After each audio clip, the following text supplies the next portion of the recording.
Alright, what's going on everybody? My name is Matt Killen, and this is my first ever Path of Exile video looking further into the Scinteel Synthete Spectres from Synthesis League that we can now summon in 3.10 Delirium League.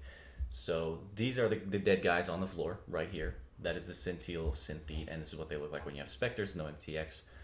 This is what you're looking for on the map. So if you load up a Twisted Distant Memory, these guys will be basically all over the place, along with some other there's like a dog mob and some other stuff that doesn't really matter. But these guys are all over the place. They do appear as a rare mob sometimes, so you need to look out for that. What you can do, what I personally did, was looked for the animation of the skills themselves, so I could determine which synthete I was getting. Because I think there's like 4 variants of these guys. There's a fire, a lightning, a cold, and a physical, I think. And this is the lightning variant of that Spectre. So that's what you're looking for on the ground there. Looks like some Kaladesh Magic the Gathering thing going on. And I got this idea from Acclaim PoE channel. I'll leave their channel in the description if you're looking to see some sort of like off-the-wall Spectres. They test some stuff there. The most comparable Spectre that we have to the Scinteel Synthete is probably a Solar Guard, I want to say. And I'm going to go ahead and run a Blood Aqueducts for you guys without Spell Echo or GMP so you can see the kind of spells that we're working with. And then after you see the spells, I'll show you the stats of each thing and why I personally prefer these guys over Solar Guards in this league, because this league is very rippy. And I'll show you the defensive stats of these guys in a moment. But first, let's load up a Blood Aqueducts here. And I'll show you the spells. There are 3 spells that I can see, but on the database there are 4 spells, but I think one of them is just an empty spell. And I'll show you what I mean as well when we pull up the database. But first and foremost, you're going to see these guys do their little auto attack. I'll try and differentiate what's what. So that's an auto attack, and then you see a laser, and then you see this sort of a very narrow cone that they have as well. Let's not get detonate deaded. Pick up the trash.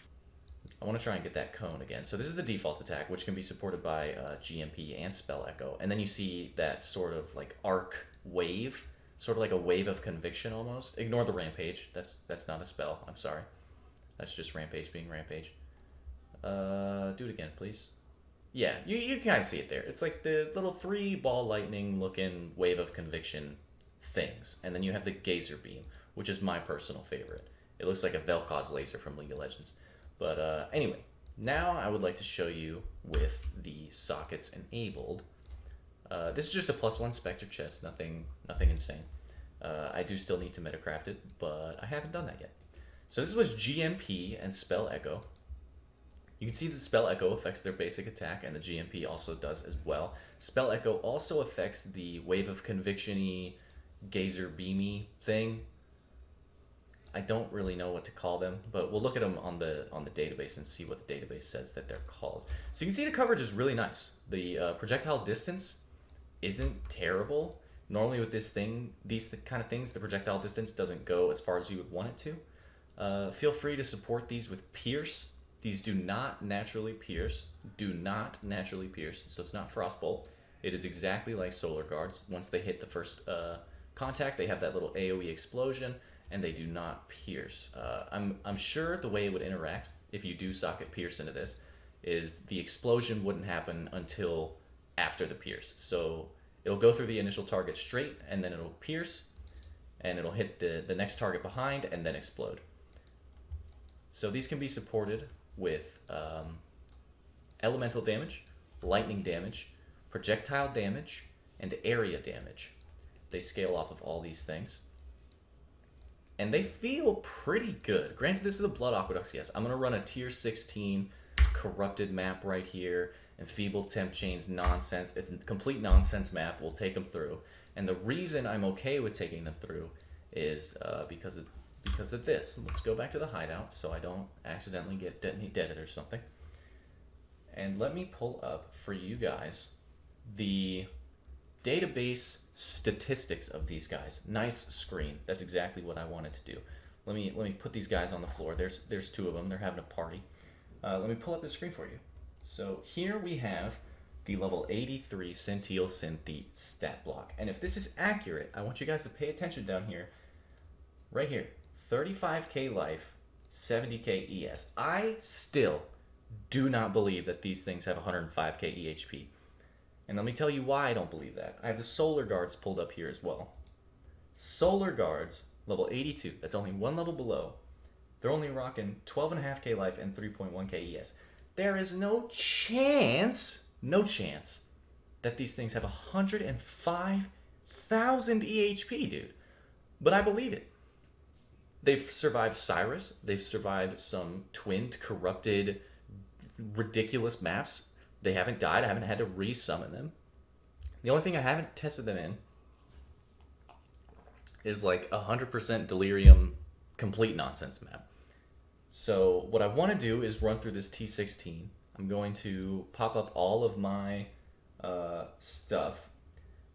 That's Animate Guardian and all that stuff. I'll show you my screen again in a second, but what I want to look at is, here we have the damage numbers on the projectile. This is the auto attack. So you can see all of the things it scales with here. Spell, projectile, volley, whatever. Like, it tells you everything that you can scale with. So if you are Kitava's Heralds or Solar Guards or, oh, what else do people use? Slave Drivers. Like, if you're using those things, you can always pull them up on the database here at PoEDB, and then you just go into like their Necronomicon monster database thing. It tells you what map you can find them in, and then it tells you everything you need to know about it. So, like, effectiveness and all that stuff. Anyways, in the Twisted Distant Memory, if you do feel like running these guys, you have 2 to 3 seconds, give or take, before their corpses disappear, and you will not be able to reanimate them. So when you kill them, you need to be like aware of the fact that you're killing them. Especially if you have a fast clear build, you're not going to be able to see these guys in time to raise them. So I would recommend going in there with maybe just a few zombies and your carrion golem, and just like push the map slowly until you see one of these guys. Sometimes they can pop up as rare enemies, and you'll have to look out for that. So the best thing I can recommend to do is to just look for the animations of the spells that you just saw in the Blood Aqueducts, and then you'll be able to summon these guys. But let's go back into the game. Look for these guys. If you do decide to run these, look for these looking things. They look like Kaladesh Magic the Gathering style guys, and they're blue, and they cast lightning based spells. There are 4 different variations. You can obviously take any of them. I'm sure they're all the same. I don't feel like looking it up, but there's a fire, cold, lightning, and physical variant, I'm pretty sure. Anyway, let us get set up here with our Animate Guardians, our zombies, and all that, and I will get back to you guys. Okay, so Discipline is back on. We have our zombies, our Carrion Golem, and our Animate Guardian. If you're curious about my Animate Guardian setup, really the only thing you need to know that's out of the ordinary is I have a Kingmaker. Some people run like Victario's Charity or whatever on it, but I just like running Kingmaker, and then you just get as many % max life things as you can. And one sort of cheeky item I decided to put on was the Brine King Crown. That was the only really like off meta item. He has Belly of the Beast, Calm's Roots, you know, just tanky stuff, Southbound, all that stuff, % life. He's got like 50k life. I lost my first AG in a twinned Vault Temple map. Not a good look, but I am also running Arakaali's Fang. Now, you're probably thinking, if you've played Arakaali's Fang before, why aren't you running the Wreath that says you can only kill things when they're ignited or whatever and letting the die? I don't really care. The spiders sort of just come, and when I kill things with Rampage, or if I have the Kingmaker buff, I have Culling Strike. So when I'm cycloning, and if I Culling Strike something, then I get the spiders, because summon on kill, blah blah blah. Oh good, we have a June. I'm going to not pop Delirium here, because if I pop Delirium, our frames are going to go straight into the dirt, and I want you guys to at least see, for the most part, these Spectres in action at full gas, so to speak. So I'm just going to speed run through this. I'm not too concerned with everything. If I die, I die. I'm just sort of letting you guys experience the frame loss, which is one thing I do not appreciate about these guys. I popped the Delirium anyway, whatever. I don't know if it's their fault, per se, but I will say that when I was running Kitava's Heralds, I did not nearly have these frame issues. So I'll leave it up to you. If you have a better computer, I guess, it would be fine. If your computer is about the same as mine, it's probably still fine because you don't really die because everything dies before the frames even matter. We have 20 spiders, 8 zombies, and oh my god, I almost died. Ignore what I say. Rampage doesn't help FPS either. This league doesn't help FPS. Like nothing helps FPS apparently in Path of Exile. But as you can see, I don't even have to care. You just see all these laser beams going across the map. We're stacking up our Delirium rather nicely. I'm totally ignoring the Syndicate encounter because I don't care. Because I have June 7 and I'm not really worried about Safe House this league. The only thing I'm realistically concerned about anymore is Cyrus Awakener kills, I guess. But yeah, these guys, they don't care. This build basically sweeps the entire game, no problem. I'll try and find the boss here, I guess. Hey, there it is. Oh, I almost died. Pick up the trash. We're hybrid on this build. We run Bone Offering on the Cyclone, cast while channeling. I'm going to go ahead and skip this because we have a lot of horse shit over here that I don't feel like dealing with. Okay. So, I also have Armageddon Brand. Again, FPS, man. I don't know. I can't help you with this part. I have a 1050 Ti and it doesn't matter. I'm telling you, you just got to deal this league with FPS being complete garbage. And that's just how it is. But yeah, we have an Armageddon Brand because of Elemental Equilibrium, which will inflict exposure to allow our Scinteel Synthetes to get their penetration. I'll go back and show you the links now after I pick up these Orb of Anal Orbs. Yeah, so nothing dies. That was a tier 16 corrupted nonsense map. Even I didn't die because everything else died before I died, so that was cool. 36 monsters left, as you can see. I had no frames, I didn't care about anything, and it just works out. So, I think they're really good. If you don't think they're really good, that's also fine. Like, I want to switch back to Kitava's Heralds, but then I'll have to switch my links and stuff again.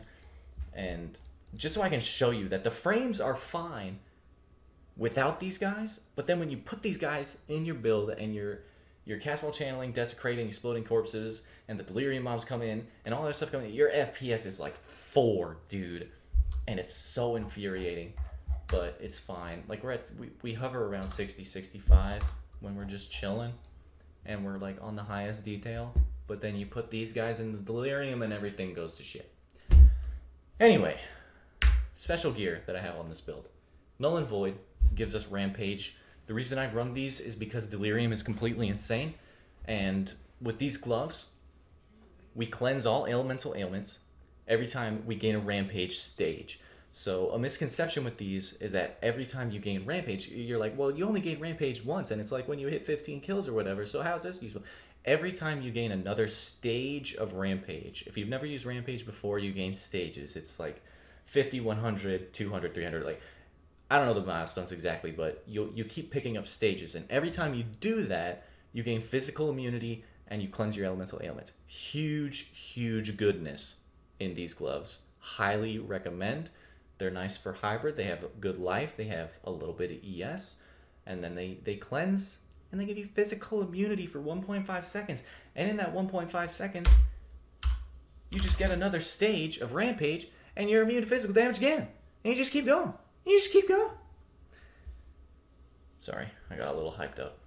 I love Rampage, and I love these gloves. These are expensive. Don't worry about it. This chest is also very expensive. It was a 3-off color Astral Plate with +1 Spectres that is an isolated prefix on the +1 Spectres. So I'm going to Metacraft the hell out of this chest once I feel like it. I have the money. I just don't care enough right now to spend all this money. I'm trying to link a Belly of the Beast and double corrupt it because I'm bored. Other gear, Victario's Charity with Necromantic Aegis. Let me zoom into the tree here. Necromantic Aegis. We don't get the shield buffs. The minions do. In saying that, what does Victario's Charity actually do? So, when our minions get a kill or get a hit, we get power and frenzy charges. Huge awesomeness. They also get the life and the Ellie res and all that. Everything you see on the shield is applied to the minion, not to us. So we don't get the chaos res, we don't get the lightning res, we don't get the life. All of that is to the minion, but you want to do that because it's very good to give your minions 3 power and frenzy charges, especially when you have like a billion of them when you're using Arakaali's Fang.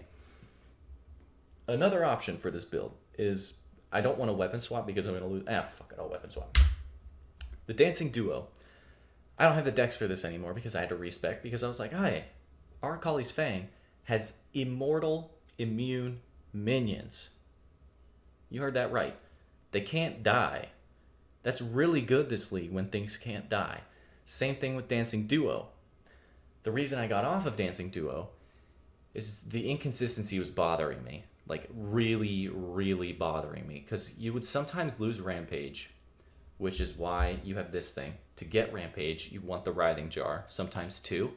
I get by with 1 because your zombies will get you Rampage anyway. You don't really need this. This just comes in handy when you're against bosses, or you need to chain your Rampage. Like if you backtrack a map and you need to chain your Rampage, then you can pop the flask as you're walking to where you want to go to maintain your Rampage stacks so your Dancing Duo doesn't disappear. This is the other option. This is how I was starting high tier maps and simulacrums and stuff, and I didn't really like it. So I switched to Arakaali's Fang, and it was probably the best switch I ever made. We have Warbanner, we have Discipline, and we have a Generosity, Hatred, or Wrath now. It was Hatred because I was Kataba's Herald, don't worry about that. It's Generosity, Wrath for the Scinteel Synthete Spectres now. This isn't terribly expensive. I qualied it myself. This is definitely the most expensive item, but by all means is unnecessary. You don't need this, especially if you're the Necromancer Ascendancy. I'm kind of big memeing. I am Scion with Necromancer, Path of the Witch, and Guardian. The reason I went Guardian, additional physical damage reduction is awesome. Every 5 seconds we regenerate our life. Awesome. When there are at least 5 nearby allies, that includes minions. Everything has Onslaught. Awesome. Onslaught for free. And then you also get I forget what this buff is called. It's right here. Harmony of Purpose you also get from Guardian. So if you play with friends, they'll love you for playing this build because you just shit out charges. And it's like, here to go, everybody have charges. We don't generate endurance charges though. You could probably finagle a way to do that if you really wanted to. I don't deem it necessary because of the Null and Void. What else are we rocking? We have 1 Cluster Jewel here with Renewal and Call to the Slaughter. Yes, this works with spiders. Guess what? Spiders are immune, so 10% of the time they just deal double damage. Isn't that a great thing? I think it's a great thing. Other than that, you just grab your +1 Spectres and Zombies and all that shit. Unending Hunger is completely up to you. You can get Soul Eater on your Spectres. This is like a 50 to 60 Chaos Jewel. Again, completely not required. This build functions perfectly fine without it. This is just a really min-maxy sort of thing.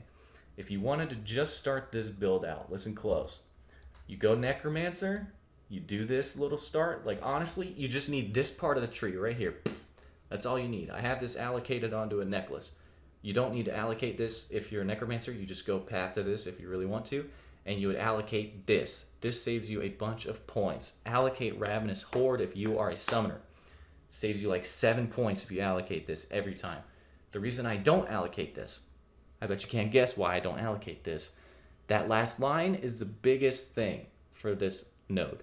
But I don't need it because I am Guardian on my Ascendancy. So I get that for free for always. Not for 4 seconds. I just have it forever. And I thought that was pretty damn good. Because we have Meat Shield Zombies. So everything just has Onslaught forever. Other than that, feel free to copy this if you want to. It is a great build. Really hard to die on. We're currently level 90. Halfway to 91 because we genuinely don't die that much unless we just run into a Delirium explosion. But yeah, that's the Scinteel Synthete Spectres. I can go more into detail if you want me to about different Spectre builds, how you go about getting these sort of like niche Spectres. I could show you me running a Twisted Distant Memory and finding these guys and summoning them because it is a little tedious. 2 to 3 seconds, remember, if you do want to run these guys. They're way tankier than Solar Guards. Do not forget that. Like, oh my god, they never die. And it doesn't make any sense to me. But don't worry about it. Frame drops come with the cost of this build. And that's just how it's going to be. A Kingmaker Animated Guardian is, again, completely unnecessary. You can just go with Sign of the Sin Eater and maybe a Chernobog's Pillar for your setup, which is a one-handed scepter that removes elemental ailments, and a Chernobog's Pillar is just big life, and I think it like curses on hit or something. It just makes it tanky, and it eats stuff for you, which is what you want your animated guardian to do. I just decided to put Kingmaker on here. They did nerf Kingmaker. The range is kind of small. As you can see, things are falling out of Fortify here. So it's really like maybe my Cyclone's radius, I would say, is about how far you get for Fortify. But it's still good, especially with Meat Shield. Like, your defenses don't fall, which is great. If you want to know anything else, let me know. I just clapped in your ears, but that's okay. Anything else you want to know about this build, anything you want to know about the Scinteel Synthete Spectres, let me know. You can always look up in the database. I can run a Cyrus kill with these. I'll be uploading a little more about summoners this league, because I think while they got quote-unquote nerfed, they're still completely insane, and you should play one if it fits your playstyle. The other character I have is a Blade Flurry Berserker that I'll probably look into making a video on as well, because it does crazy single target DPS, but its clear is dog shit, and that's just how that goes because it's Blade Flurry. Blade Flurry has a shit clear because you have to stop, and then if you stop, you die. But anyway, we're hybrid, we're a Scion, we have Scinteel Synthete Spectres. They look like Kaladesh, they're great. You have an animated guardian, carrying golem, all these buffs, don't worry about it. Generosity stuff. If you want a more in-depth focused build guide, let me know, I'll tell you. I'll probably just do it anyway. And yeah, it's been real. Thanks for sticking around if you stuck around for this whole 22 minutes of video. I hope it's not terrible. I hope you learned something useful. And if you didn't, well, fuck. Bye.